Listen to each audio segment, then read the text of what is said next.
You are going to listen to a telephone conversation between a caller and a call centre operator. As you listen, complete the numbered spaces in the identification form in the book. First, you have some time to look at questions 1 to 5.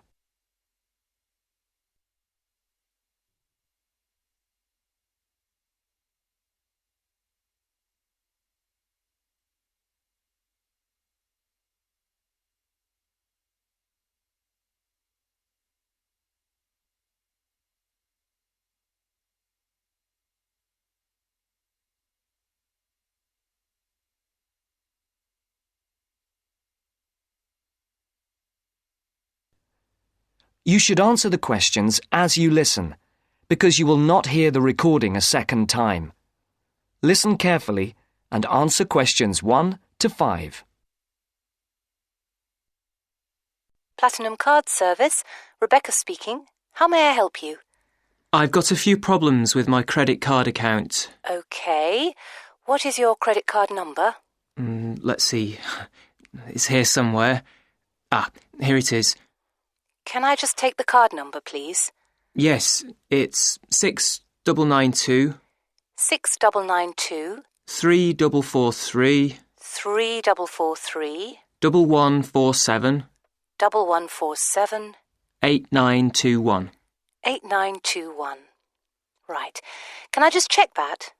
6992 3443 1147 8921. That's it. And your name? Carlos de Silva. I just need to check a few details for identification and security, if you'll bear with me. That's okay. And what's your postcode? SE1 8PB.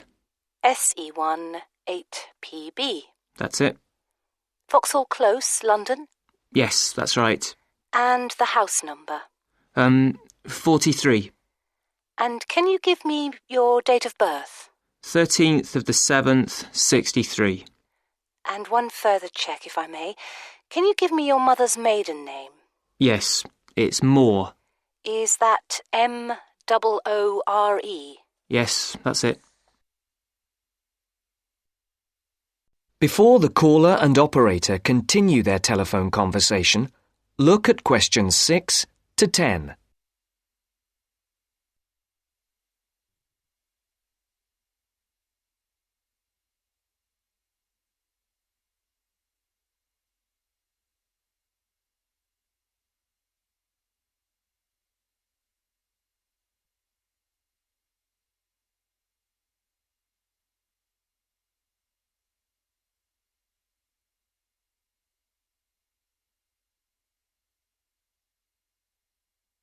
Now listen to the next part of the conversation and answer questions 6 to 10. For these questions, there are 3 alternatives: A, B, and C. Decide which alternative is the most suitable answer and circle the correct letter. Yes. Now, can we get on with this? Yes, sir, certainly. I'm sure you'll appreciate that all these checks are necessary for security reasons. So, what exactly is the problem? Problems? Okay. Well, first, your computer seems to have gone mad. I sent you £500 and on the statement for the account it shows that I only paid £300. Yes. The account does only show £300 was paid. Well, I paid the £500 in at the bank and I have my receipt, and my bank statement shows that £500 has been taken from my account. Oh, I see. What I'll do is check with the bank and see what they say. OK. You said there was something else? Yes, as if that wasn't enough. My account shows that £107.27 was paid to a company called Pan Express. I don't know who this is. Let's have a look. Well, it is genuine. I can assure you it's not mine. It was made on the evening of the 12th of May. Maybe it's a restaurant bill you forgot about? There's no way that... Oh, wait, hold on.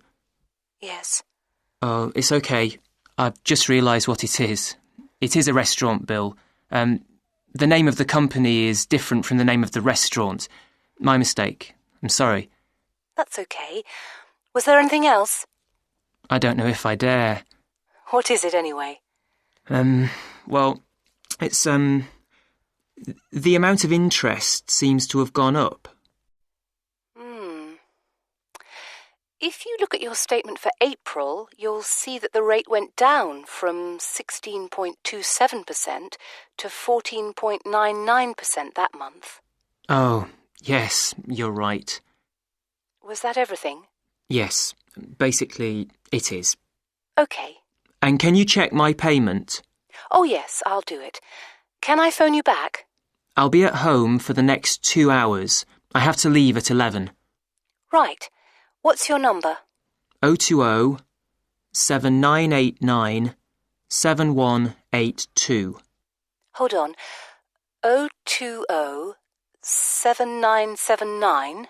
No, it's 7989 and then 7182. So it's 020 7989 7182. Yes, that's it. Okay, I'll phone you straight back. Thanks. Bye. That is the end of part 1. You now have half a minute to check your answers.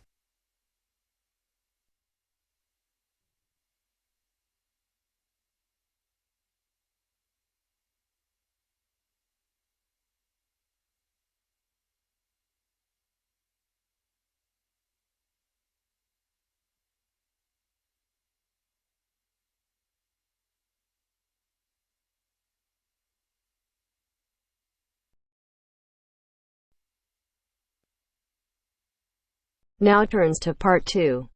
Part 2. You will hear some information about a medical museum in London called the Hunterian Museum, which is part of the Royal College of Surgeons. First, you have some time to look at questions 11 to 15.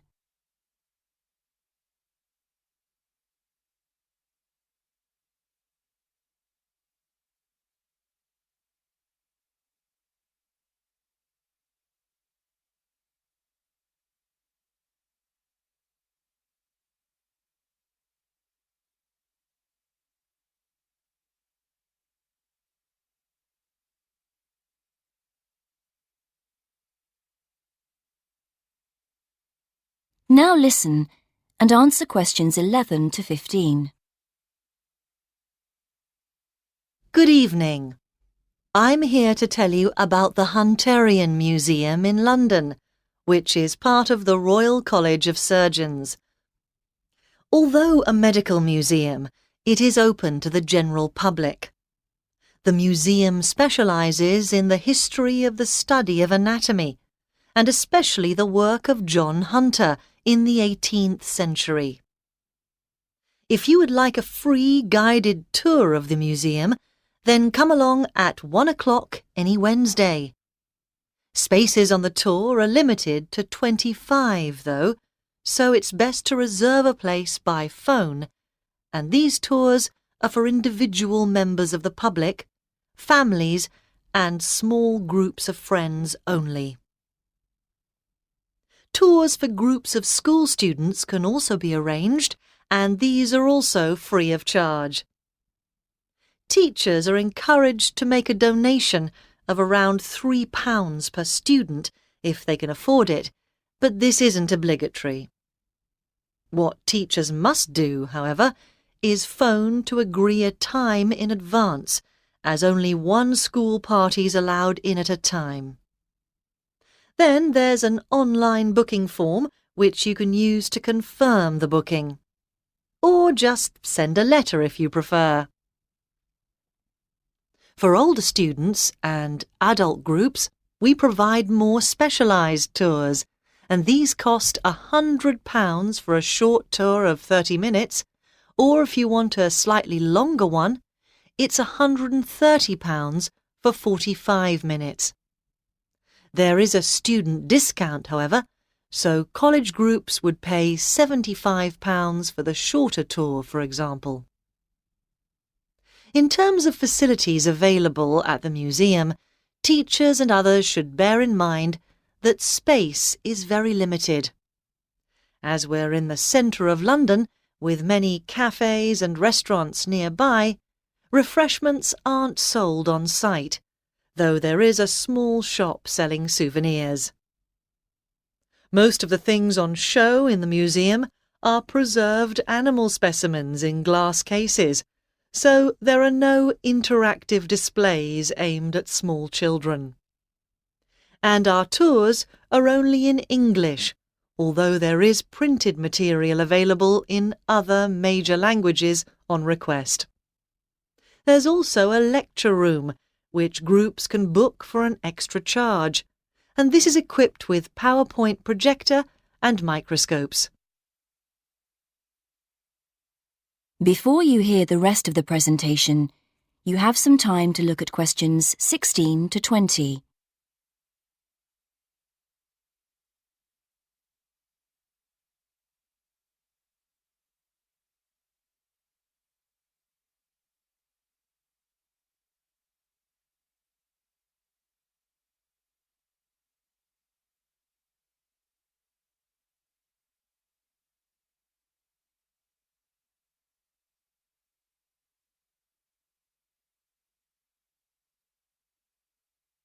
Now listen and answer questions 16 to 20. Next, a bit about the history of the museum and the preserved animal and plant specimens you can see there. The museum's named after John Hunter, who was a pioneer in the study of anatomy. He was among the first to understand that the study of other animals could tell us a lot about how the human body works. John Hunter was born in 1728 and came to London to work as an assistant in an anatomy school in 1748. Here John did his training in the study of human anatomy. It was after 1760, however, that he turned his attention to animals. That's when he became a surgeon in the army, spending 3 years in France and Portugal, where he started collecting and preserving animal specimens such as lizards. On his return to London in 1763, Hunter set up in private practice and started to build up his collection of specimens. When he moved to a big house in Leicester Square in 1783, Hunter started to take in resident students and gave the name Teaching Museum to his collection. By the time of his death in 1793, Hunter had collected specimens from all over the world, including the first kangaroo to be seen outside Australia. He had 14,000 different exhibits, with 500 species of plants and animals represented. And many of these specimens can still be seen in the museum today, because in 1799 the collection was purchased by the government, who presented it to the Royal College of Surgeons.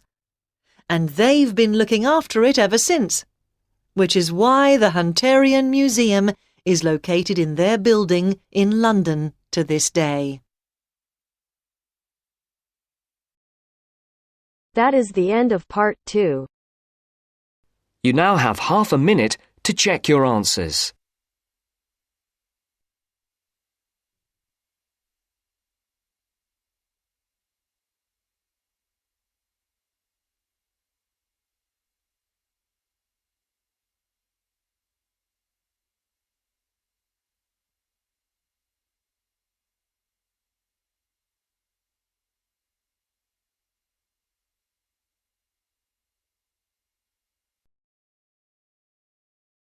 Now turns to part 3. Part 3. You will hear 2 students, Jenna and Marco, discussing a business studies project they have to do. You now have 15 seconds to read questions 21 to 24.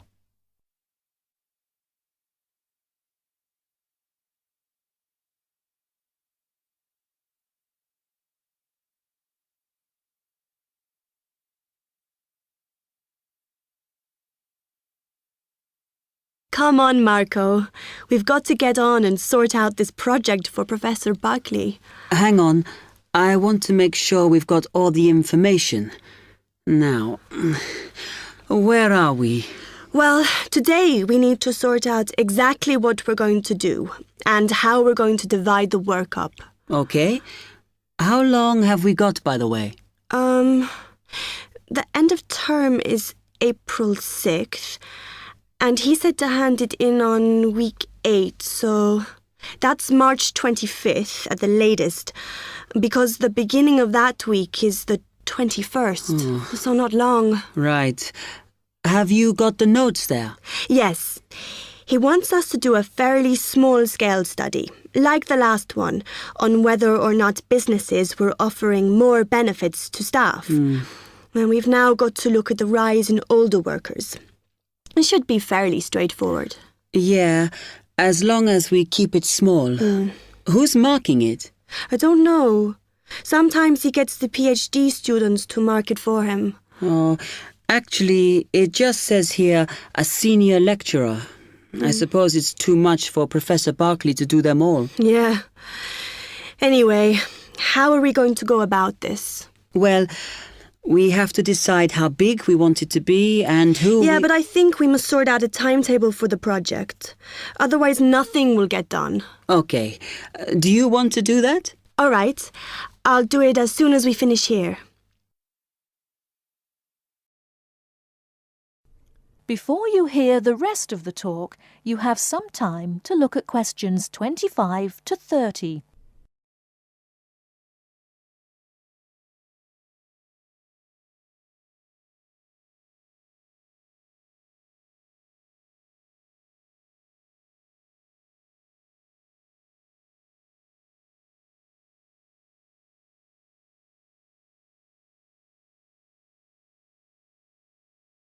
Now listen and answer questions 25 to 30. Okay, what do we have to do now for the project? What's the best way to go about it? Well, Professor Carter suggested we set up a focus group to get some in-depth interviews, but I think that'll take a lot of time. Yeah, I agree. If we did a focus group, we'd have to spend time deciding who to include in it, and it's not necessary to do one anyway. Oh, fine. And if you agree, I think we should get in touch with the businesses on the list Professor Carter gave us and ask them if they're prepared to participate. Sounds good. Then we can go there, give them questionnaires and collect them later. Exactly. Okay. Then, do we need to book one of those study rooms in the library so we can work together to input the data? Perhaps not, as I guess just one of us could just sort it out actually. Yes, that would be easier. A lot of what we're doing is qualitative, so it'll be writing up rather than statistics. No software for that, I'm afraid. And I think it would look better if we had actual shots of some of the staff, because we're citing appearance as a factor in employability, aren't we? Yeah, okay. I'll factor that all in when I sort everything out tonight. I'm glad we decided to work together. I think it's going to work out well. Yes, well, given that we had to work in pairs on this project, I think we were right to choose each other. We complement each other academically, as we're each good at what the other isn't. In fact, we should have tried working together before. Yes. Now, how shall we split the work? I'll do the analysis, shall I? Oh, okay. It's just that it might be faster, because I'm used to doing it. Although your English is better than mine. I need more practice at reading, really. Okay, I'll do the presentation then, if that's okay with you. Yeah, sure. I don't mind speaking in public, but I hate preparing all the notes for them. The thing is, the tutor said one person should do the whole presentation, and he said he expects me to do it because I haven't done one yet. No, that's fine. Now, let's see.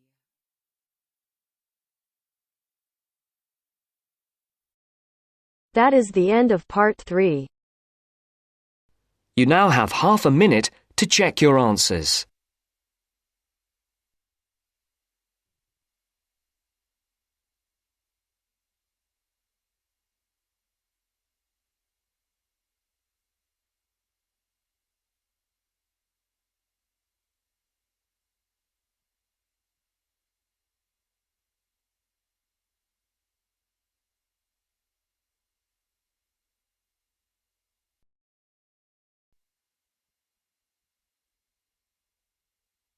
Now turns to Part 4.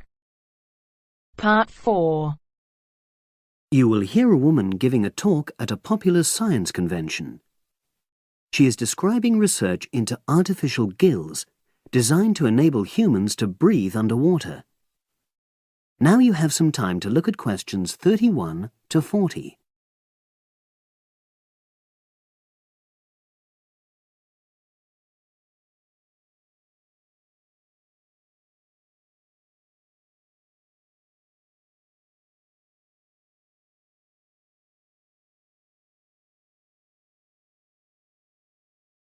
Now listen and answer questions 31 to 40. In my talk today, I'll be exploring the idea of artificial gills. I'll start by introducing the concept, giving some background and so forth, and then I'll go on to explain the technological applications, including a short, very simple experiment I conducted. Starting with the background. As everyone knows, all living creatures need oxygen to live. Mammals take in oxygen from the atmosphere by using their lungs, and fishes take oxygen from water by means of their gills, which of course in most fishes are located either side of their head. But human beings have always dreamt of being able to swim underwater like the fishes, breathing without the help of oxygen tanks. I don't know whether any of you have done any scuba diving, but it's a real pain having to use all that equipment.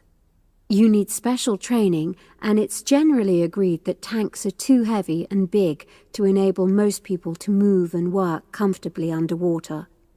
So scientists are trying a different tack. Rather than humans carrying an oxygen supply as they go underwater, wouldn't it be possible to extract oxygen in situ? That is, directly from the water while swimming. In the 1960s, the famous underwater explorer Jacques Cousteau, for example, predicted that one day surgery could be used to equip humans with gills. He believed our lungs could be bypassed and we would learn to live underwater just as naturally as we live on land. But of course, most of us would prefer not to go to such extremes. I've been looking at some fairly simple technologies developed to extract oxygen from water, ways to produce a simple, practical artificial gill enabling humans to live and breathe in water without harm. Now, how scientists and inventors went about this was to look at the way different animals handled this. Fairly obviously, they looked at the way fishes breathe, but also how they move down and float up to the surface using inflatable sacs called swim bladders. Scientists also looked at animals without gills, which use bubbles of air underwater, notably beetles. These insects contrive to stay underwater for long periods by breathing from this bubble, which they hold under their wing cases.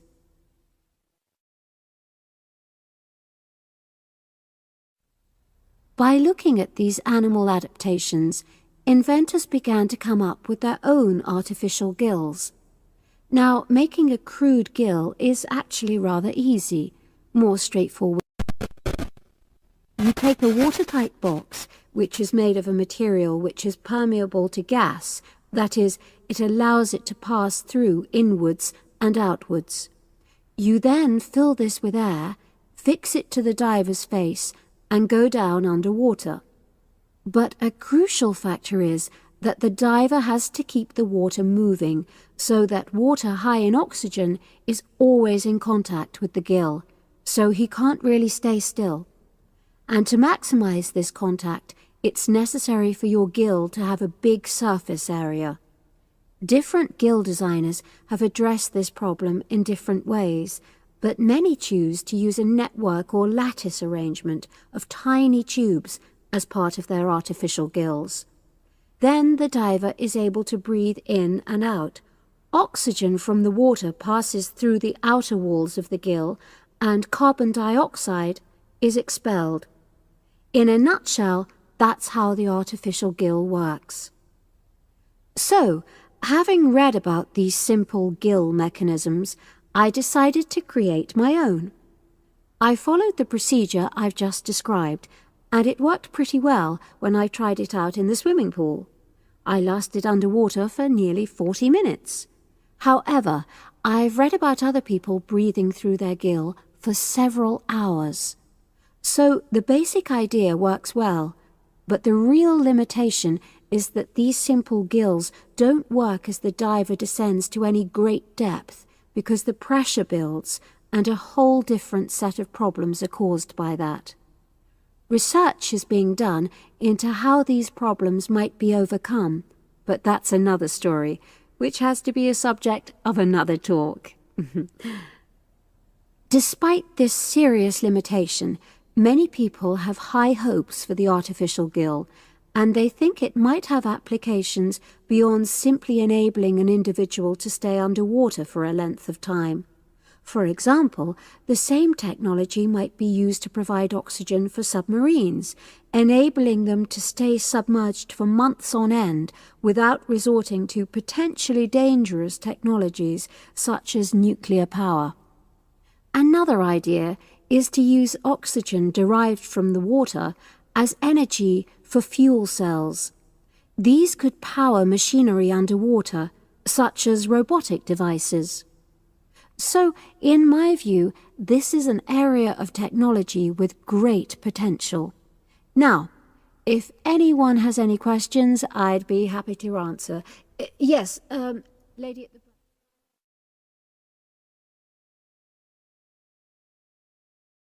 That is the end of part 4. You now have half a minute to check your answers.